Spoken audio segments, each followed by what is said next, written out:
Tension भी है और आप कहते हैं कि हमारी गाड़ी भगवान चला रहे हैं, हमें भगवान पे भरोसा है।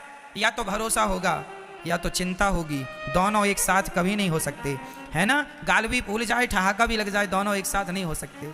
या तो टेंशन है, आपको टेंशन है तो भरोसा नहीं है, और भरोसा होगा तो फिर चिंता नहीं होगी। आप लोग क्यों नहीं भगवान पे भरोसा करते, क्यों नहीं भगवान पे विश्वास करते? महाभारत के युद्ध से क्यों नहीं सीखते? जैसे अर्जुन ने अपनी गाड़ी भगवान को सौंप दी, क्यों ना आप लोग भी अपने जीवन की गाड़ी भगवान को सौंप कर निश्चिंत हो जाओ, जो करेंगे भगवान करेंगे। मारने वाला है भगवान, बचाने वाला है भगवान। मारेगा भी वही, बचाएगा भी वही, भूखा भी वही रखेगा और पेट भर खवाएगा भी वही। तो जब सब उसी को करना है तो फिर आप चिंता किस बात की करते हैं? अच्छा ये बताओ, आपका सोचा कुछ होता है? आपका सोचा होता है क्या?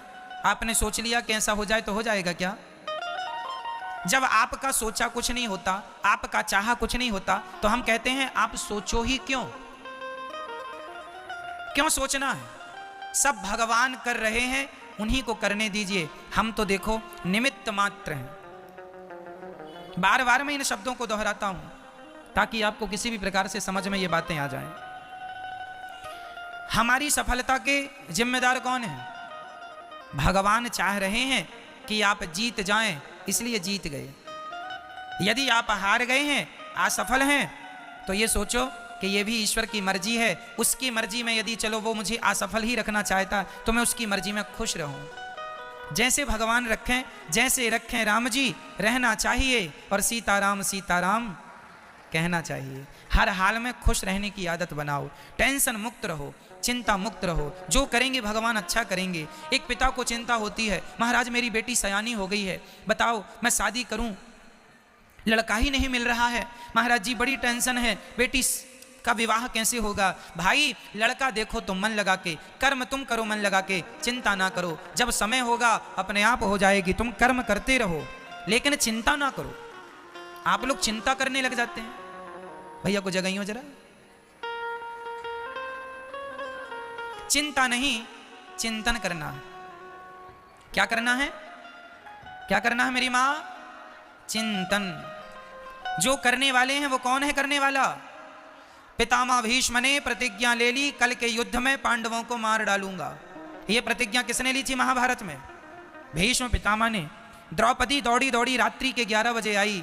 अरे कन्हैया सुन रहे हो, मेरे पतियों को मारने की प्रतिज्ञा पितामह ने ली है, बताइए मैं क्या करूं? भगवान बोले तू जान, तेरे पति जाने मैं क्या करूं, मैं तो युद्ध लड़ ही नहीं रहा हूं। द्रौपदी बोली मेरे पतियों की, पितामह की प्रतिज्ञा कभी अधूरी नहीं होती, पितामह सदा अपनी प्रतिज्ञा को पूरी करते हैं। हे दीन बंधु, हे दीनानाथ, हे नंद नंदन, हे श्याम सुंदर, मेरे पतियों की रक्षा कीजिए।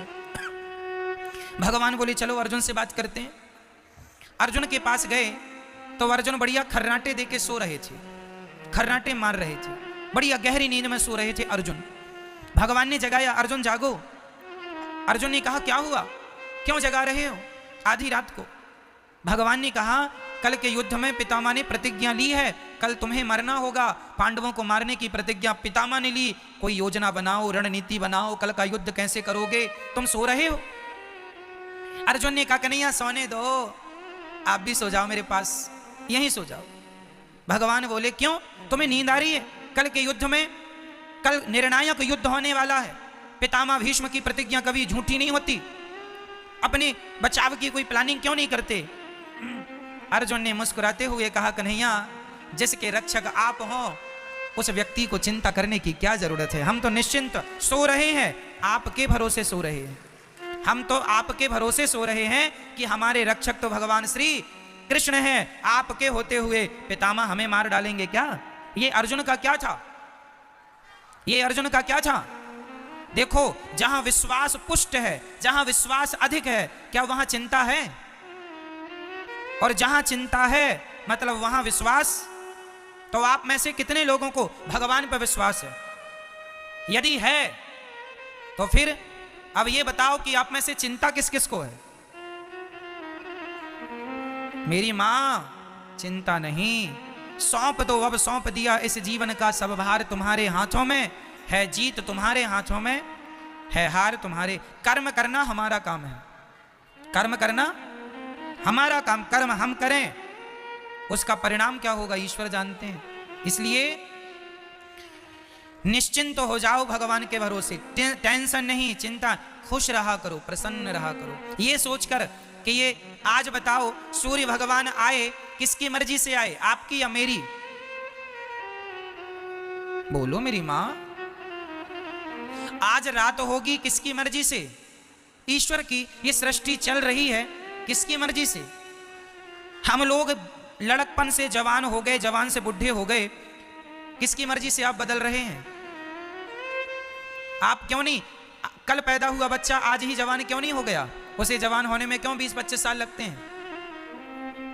तुम्हारे हाथ में सब कुछ है तो तुम पैदा होती जवान हो जाओ ना। क्यों? तुम्हारा कुछ भी नहीं है। तुम्हारी ग्रोथ जो दिन दिन होती है वो तुम्हारी मर्जी से नहीं होती, ईश्वर की मर्जी से होती है। इसलिए सब ईश्वर के अधीन है। भगवान का चिंतन करना सीखो, भगवान पर विश्वास करना सीखो, भगवान के चरणों में आत्मसमर्पण करना सीखो। जब आप समर्पण कर देंगे तो आपकी गाड़ी भगवान ही चलाएंगे, उनके भरोसे खुश रहा करो बस।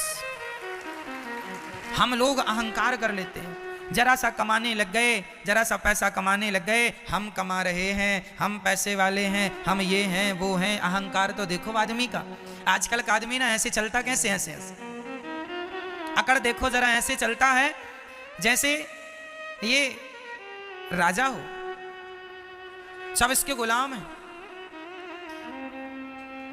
आप लोगों के पास कितना पैसा है? 10 लाख, 20 लाख, 1 करोड़, 10 करोड़, 50 करोड़, 1 अरब, 10 अरब, 100 अरब, कितना? जितना बोल रहे हैं इसी के अंदर होगा जो भी होगा। मेरी मां, रावण कितना धनवान था, उसके धन की कोई सीमा नहीं थी। सोने की लंका थी, सोने चांदी हीरे मोती के खजाने भर रखे थे। इतना बड़ा आदमी था रावण। पूछो जरा कहां गई तुम्हारी वो लंका? रावण भैया कहां गई तुम्हारी वो शान? कहां गई तुम्हारी वो अकड़? कहां गया तुम्हारा वो अहंकार? अहंकार रावण जैसों का ना टिका मेरी मां।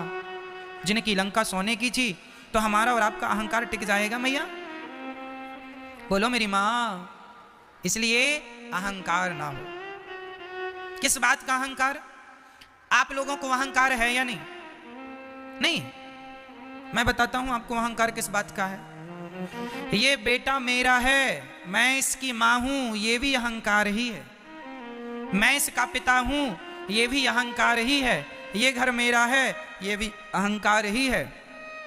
मैंने तुम्हें रोटी दी, ये भी अहंकार ही है। मैं ना होता तो तुम मर जाते, ये भी अहंकार ही है। इसलिए इन शब्दों का प्रयोग कभी नहीं करना चाहिए। जो बेटा आपका है, बेटी है, पति है, पत्नी है, घर है, गाड़ी है, पैसा है, ये मेरा है ऐसा ना कहा करो। ये सब कुछ भगवान का है। ईश्वर